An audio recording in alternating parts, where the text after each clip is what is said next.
¿Cuántas veces has sentido que tu investigación se queda guardada en un estante mientras el problema que estudias sigue ahí, intacto y doliendo? En este video vamos a romper esa barrera. Te voy a enseñar el paso a paso de la investigación-acción, el único método donde el éxito no es solo publicar, sino transformar. Primero, definiremos su esencia técnica. Segundo, diseccionaremos un caso real de fracaso convertido en éxito. Y al final, te daré el framework exacto para que lo apliques hoy mismo. La investigación-acción no es una simple metodología, es una postura epistemológica. A diferencia de la etnografía, donde solo describes, aquí el investigador es un insurgente del conocimiento.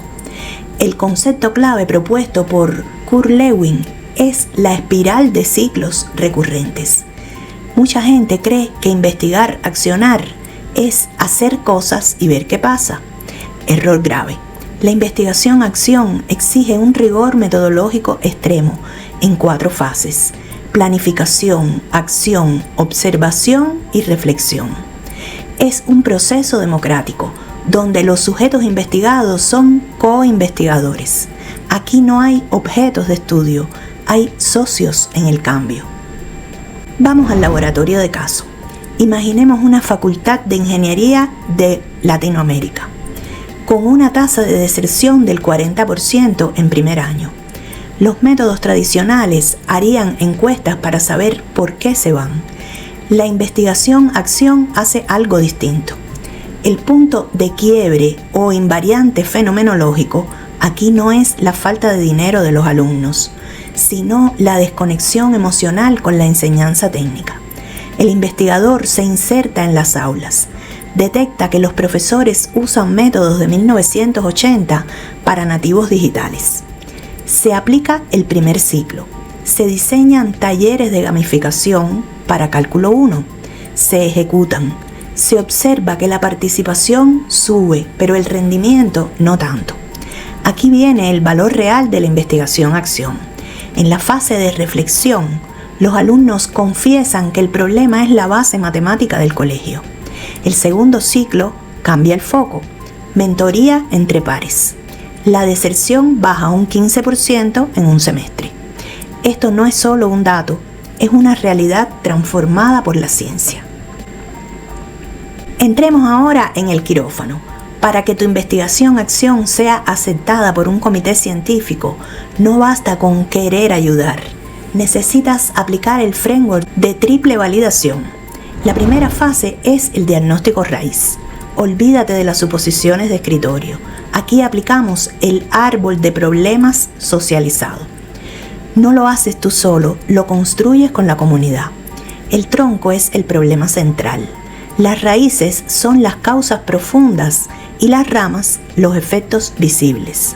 Pero aquí aplicamos la triangulación de actores. Presentamos al directivo, al empleado y al usuario. Si los tres coinciden en que el tronco es la falta de confianza, ahí es donde operamos. No podemos quedarnos con la primera queja. Eso sería podar hojas en lugar de sanar la raíz. Una vez que hemos identificado la raíz del problema, entramos en la fase más crítica, el diseño. Aquí es donde la mayoría de los investigadores noveles fracasan, porque proponen soluciones deseables, pero metodológicamente vagas. Tu intervención no puede ser un buen deseo, debe ser una hipótesis de acción científica. No digas jamás, vamos a mejorar la comunicación o capacitaremos al personal. Eso no es ciencia, es intención. Un investigador de acción serio formula su propuesta bajo la estructura intervención más mecanismo igual a resultado esperado. Por ejemplo, si implementamos un protocolo de briefing de 5 minutos al inicio del turno, esta sería la intervención, para estandarizar el flujo de información crítica, este sería el mecanismo. Entonces, la tasa de errores en la entrega de guardia disminuirá un 20% en el primer mes, y este sería el resultado. Esta precisión es la que transforma un proyecto de aula en una investigación de alto impacto. Para asegurar que esta hipótesis no muera en el papel, aplicamos el framework SMART+C. Ya conoces las siglas: específico, medible, alcanzable, relevante y temporal. Pero la C de consensuado es el factor de éxito en la investigación cualitativa. Si la solución no es validada y aceptada por los actores que deben ejecutarla, te enfrentarás a una resistencia pasiva que boicoteará tus datos. Mi recomendación quirúrgica: no intentes cambiar todo el sistema de golpe. Aplica el concepto microintervención o piloto. Si trabajas en un hospital, no cambies los protocolos de todas las plantas. Seleccionas una sola sala, una unidad de análisis controlada y mide el impacto ahí. Eso reduce el riesgo ético, optimiza tus recursos y te permite ajustar la estrategia antes de escalar al segundo ciclo de la espiral. Esta precisión en el diseño de la acción es lo que garantiza que tus resultados sean publicables y defendibles ante cualquier tribunal. Ahora tenemos el diseño. ¿Cómo nos aseguramos de que lo que observamos durante la acción sea realmente evidencia y no solo impresiones? Eso nos lleva a la fase de observación crítica, donde el diario de campo se convierte en tu mejor aliado. Escríbeme en los comentarios cuál de estas técnicas es la que usarás para estudiar o en tu investigación o tu tesis. ¿Cómo recolectamos datos mientras actuamos? Aquí es donde muchos pierden el hilo científico.